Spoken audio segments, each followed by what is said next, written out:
Hey there, guys. Welcome back to the channel. So there's a new R-rated horror thriller that is directed by Sam Raimi, and this movie came out a week ago, and it's called Send Help. It's starring Rachel McAdams and Dylan O'Brien. I know I'm a little late in the game to be doing this review, but I wanted to give you my thoughts. I had a chance to see this movie in theaters, and going into Send Help, you're following Rachel McAdams and Dylan O'Brien, who get stranded on an island from a plane crash, and they're going to have to work together to survive and get over their grievances. But ultimately, it's the battle of the wits and wills to make it out alive.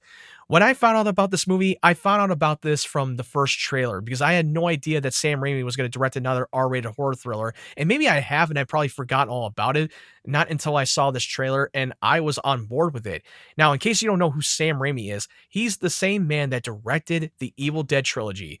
He directed the first two films that were R-rated, and in Army of Darkness, the third film was a PG-13 rating. And this is the first time in a long time he's ever directed a horror film, especially R-rated.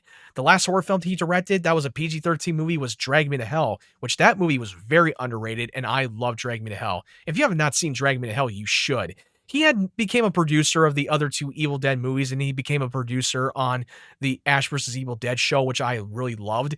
And in case you didn't know, the same Raimi directed the original Spider-Man trilogy that was starring Tobey Maguire, which I grew up watching that movie back in the day, and I love the first two Spider-Man movies.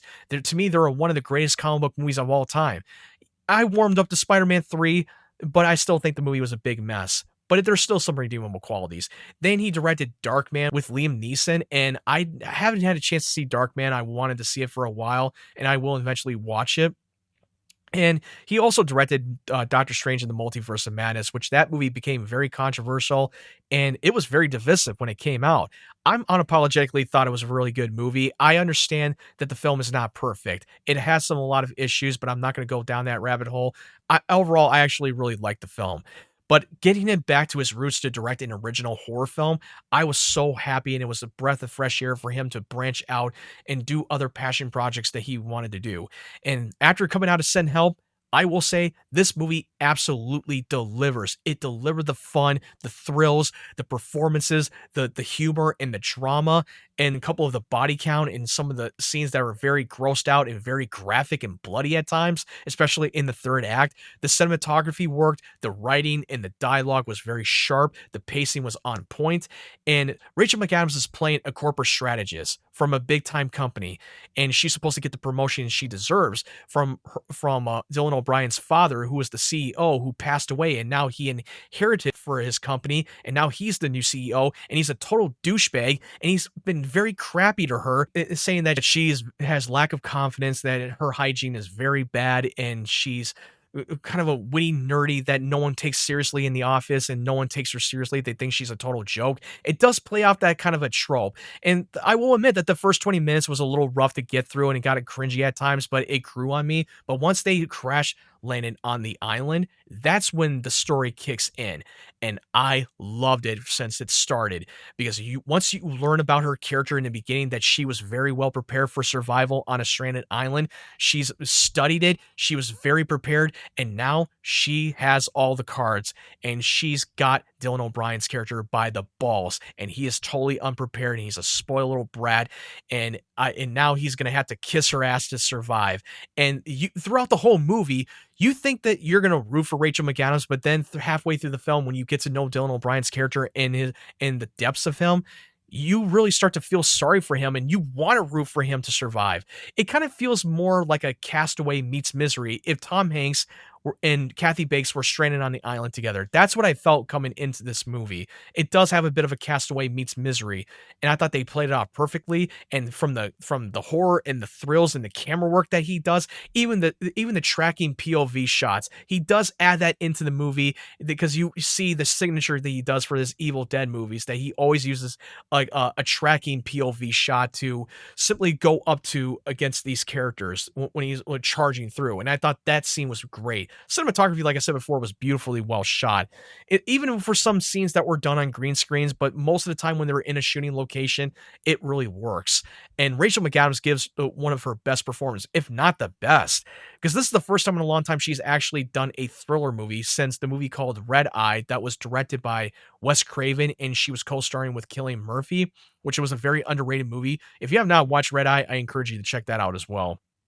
But she's always done some drama, and she's done some comedies and rom-com here and there, and she has been in a couple of MCU movies, the first 2 Doctor Strange movies, which, fun fact, this is the second time she's worked with Sam Raimi, because the first time she worked with Sam Raimi was Multiverse of Madness.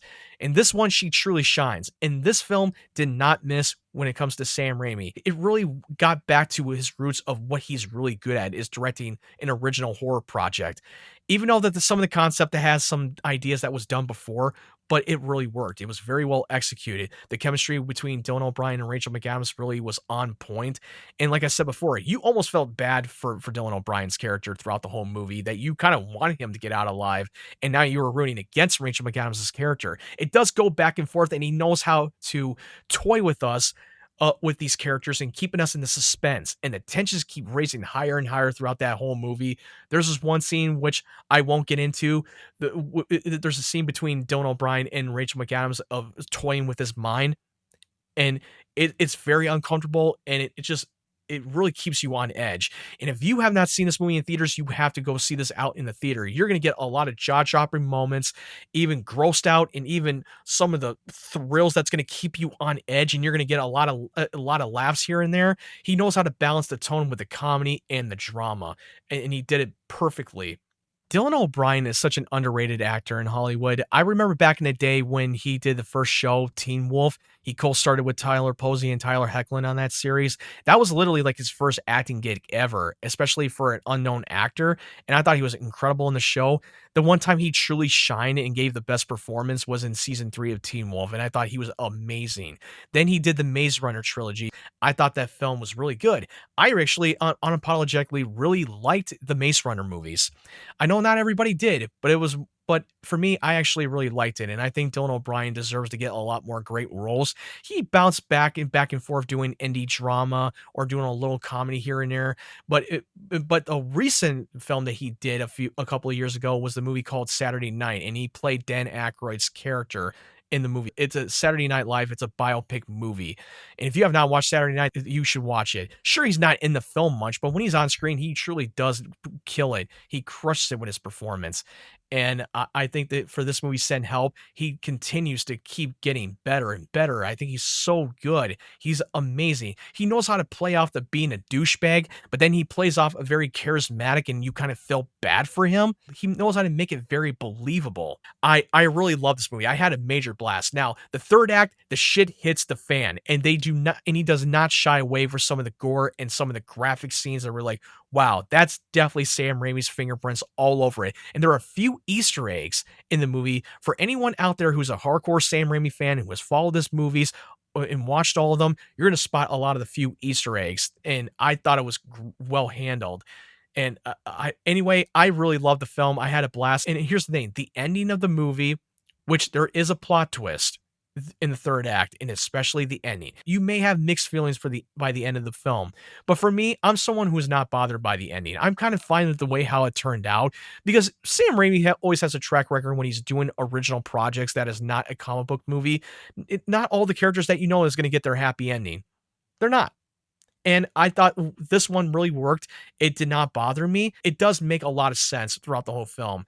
But anyway, I love this film. This is definitely one of the best films of the year, and this is a great way to kick off the 2026 films, especially when we're so early in the year for cinema.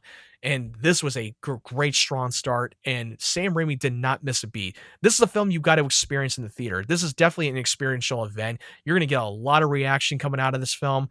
I encourage you to check it out as soon as possible. Do not wait for this movie to go to streaming. It's not going to feel the same. It's not. This is a movie that you have to experience in theaters, in my opinion. But anyway, I'm going to give this movie a 9.5 out of 10. Like I said, the reason why I'm going to take the points off and not give it a full 10, because the first 20 minutes was a little rough at times, and the ending wasn't the greatest, but I still liked it, and it grew on me. Anyway, what did you think of the movie Send Help? Did you like it or did you not like it? Let me know your thoughts in the comment section below. If you're new to the channel, make sure you hit that subscribe button and turn on the bell notification so you won't miss any video that I upload. And I just recently crossed 500 subscribers. My goal is to reach 1K, so help me get there. I would truly appreciate it. And I appreciate you guys supporting my channel over the years. Thank you so much. And if you want to follow my social media links, click the link tree in the description down below. I'm very active on TikTok, Twitter, and Instagram. So go follow me on there. Anyway, thank you guys for watching. I hope you guys have a great day, great evening, wherever you're from, and stay tuned for more of my content.